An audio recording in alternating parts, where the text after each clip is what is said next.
মহান রব্বুল আলামিন বলেন, রাসূল সাল্লাল্লাহু আলাইহি ওয়াসাল্লাম বলেছেন, আল্লাহ তাআলা বলেন যে বান্দার শরীর আমি সুস্থ রেখেছি এবং 5টি বছর তার জীবন সফলতা দান করেছি।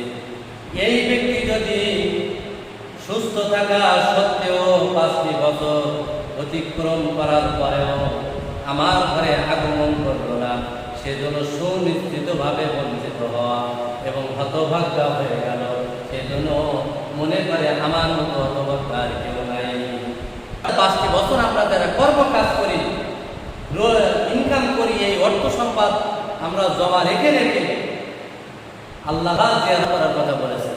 কিন্তু এখন যদি মনে করেন বাংলাদেশ থেকে যেতে গেলে অনেক টাকা খরচ, কারণ আমরা জানতে পেরেছি যে অন্য অন্য দেশে হজের মৌসুমে হজ যাত্রীদেরকে ওই মক্কায় 5-6টি বিমান তারা প্রতিনিয়ত আপ ডাউন করে হজ যাত্রীদের ফ্রি সার্ভিস দেয়। আর এই বাংলাদেশের দিনে এত মুসলমান থাকা সত্ত্বেও আর সেই সুযোগ থেকে বঞ্চিত। শুধু বঞ্চিত তা নয়, আরো টাকা এমন খরচ দ্বিগুণ থেকে আরো দ্বিগুণ। কারণ আমরা ওই জায়গায় যেগুলো বসেছি সবগুলো চাঁদাবাজ, দুর্নীতিবাজ, সন্ত্রাস, এরা বাটপার, এরা সম্পদকে আত্মসাৎ করে, দখল করে। যার কারণে আমাদের জীবন সুস্থ থেকেও আমরা সেই টাকা রোজগার করে আমরা যেতে পারি। আশা করি অতি দ্রুত এর একটা নিরসন হবে এবং আমরা ছাড় পাবো, আমরা হজ করতে যেতে পারবো।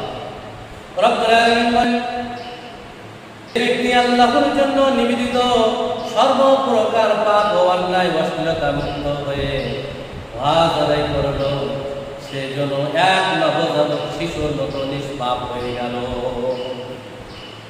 সে যখন হজ সঠিকভাবে নিয়ত করে হালাল টাকা দিয়ে হজটা সে আদায় করলো, রব্বুল আলামিন বলছে হজ শেষ করে সে যখন বাড়ি আসবে একটা নবজাতক শিশু যেমন নিষ্পাপ, তার গুনাহ নাই, হজ করে সে একটা নিষ্পাপ হয়ে ফিরে আসে।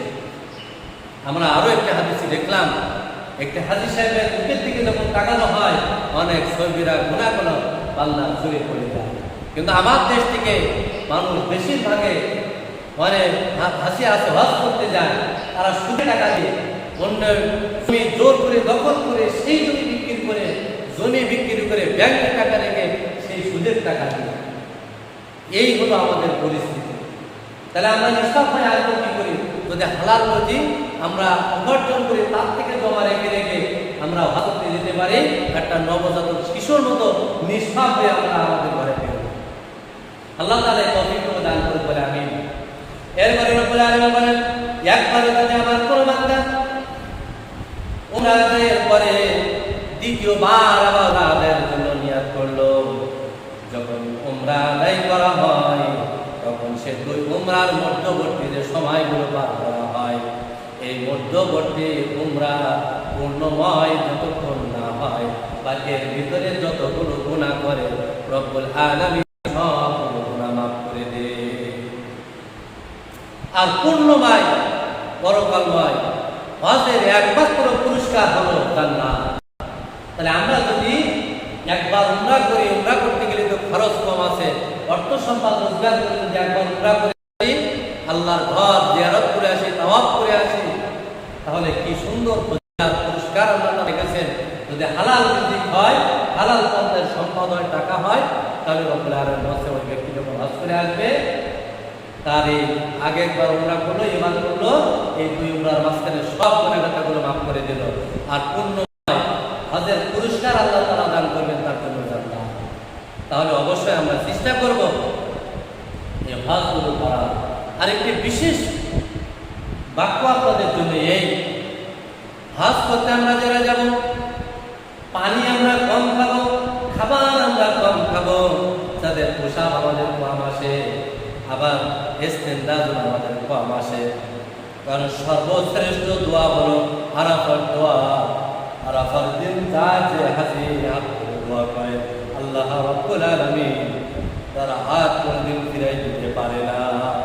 ওই ব্যক্তি নিজের জন্য দোয়া করলে আল্লাহ কবুল করে, আবার ওই ব্যক্তি যাদের জন্য দোয়া করবে আল্লাহ তাআলা তাদের দোয়া মাফ করে দিবেন। তাহলে একটা সঠিক পন্থায় হাজি যখন হজ করতে যায়, এর মূল্য কম না বেশি, অনেক বেশি।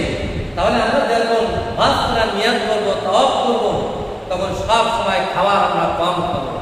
কারণ আমি যতক্ষণ মানে থাকবো, যদি আমার সময় কেটে যায়, ওই সময়টুকু আমি যদি এই আল্লাহর ঘরের ভিতরে তাওয়াফ করে কাটাইতাম, দোয়ায় মজবুত থেকে কাটাতাম, আমার জন্য অনেক সবের অধিকারী হয়ে যেতাম।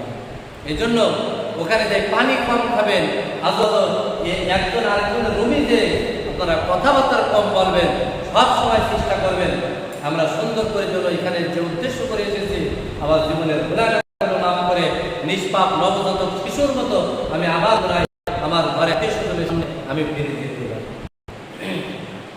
আমরা যদি এই নিয়ত না করি যে আমি হজ করতে এসেছি, মানুষ আমাকে হাজি বলবে, তাই এখান থেকে গেলেই তো হচ্ছে, এত নিয়ম কারণ আমি মানব কি করবো, এই চিন্তা যেন আমাদের মাথায় সবসময় একটু চিন্তা করবো যে আল্লাহ রাব্বুল আলামিন আমাকে সুযোগ দিয়েছেন, তৌফিক দিয়েছেন, আমি এখানে এসেছি, আল্লাহ তাআলা যেন আমাদেরকে সুন্দর করে মাফ করেন।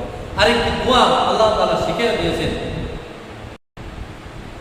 লা ইলাহা ইল্লাল্লাহু ওয়াহদাহু লা শারীকা লাহু লাহুল মুলকু ওয়া লাহুল হামদু ওয়া হুয়া আলা কুল্লি শাইইন কাদির। যে আল্লাহ ছাড়া কোনো মাবুদ নাই, আল্লাহ সর্বোত্তম ক্ষমতার মালিক, তিনি তারা আর কারো কোনো রাজত্ব প্রশংসা আমরা করব না, একমাত্র তিনিই সবকিছুর ক্ষমতাবান, তিনি গোটা পৃথিবীর সবকিছু যা কিছু সৃষ্টি হয়েছে সব কিছু মালিক একমাত্র তিনি। এজন্য তিনার হুকুম পালন করতে যে আমরা যেন অবহেলিতভাবে দিনগুলো পার না করি, কারণ ওই জায়গা থেকে এসে আবার যাওয়ার মতো হায়াত না থাকতে পারে, সম্পদ না হতে পারে। এজন্য যেবার আল্লাহ তাআলা আমাদেরকে নেবেন, আমরা সেইবারের জন্য তার পুরাপুরি হকগুলো আদায় করতে পারি। এই জন্য সর্বপ্রথম আমরা নিজেকে ওখানে যে ইবাদতে নিয়োজিত রাখার চেষ্টা করব। আমরা অযথা বাড়তি কথা বলবো না, শুধুমাত্র আমলের ক্ষেত্রে আমরা কারোর সাথে কথা বলার প্রয়োজন হলে গুরুত্বপূর্ণ কথা ছাড়া সাধারণভাবে কোনো কথা বলবো না, প্রয়োজন ছাড়া কথা বলবো না। আর যদি কোনো কিছু জানতে ইচ্ছা হয় যে এই জায়গায় কোন দোয়াটা করতে হয়, সেই কথাটা বলবেন। এই জায়গায় কোন দোয়া করে আপনারা কবুল করেন, সেটা করবেন। কোন জায়গায় যে কয় রাকাত নামাজ পড়লে আল্লাহ তাআলা অনেক নেকি দান করেন, এগুলো শুনবেন। আজেবাজে কথাগুলো শোনার থেকে আমরা হেফাজত থাকবো।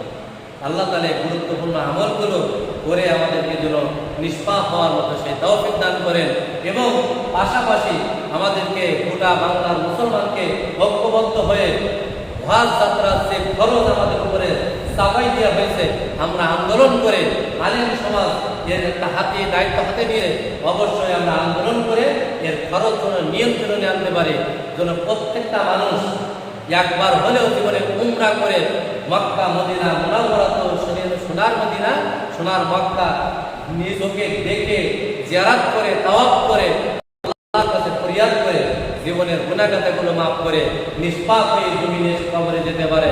এই তৌফিক যেন আল্লাহ তাআলা আমাদেরকে দান করেন। আমা তাওফিক ইল্লা বিল্লাহ।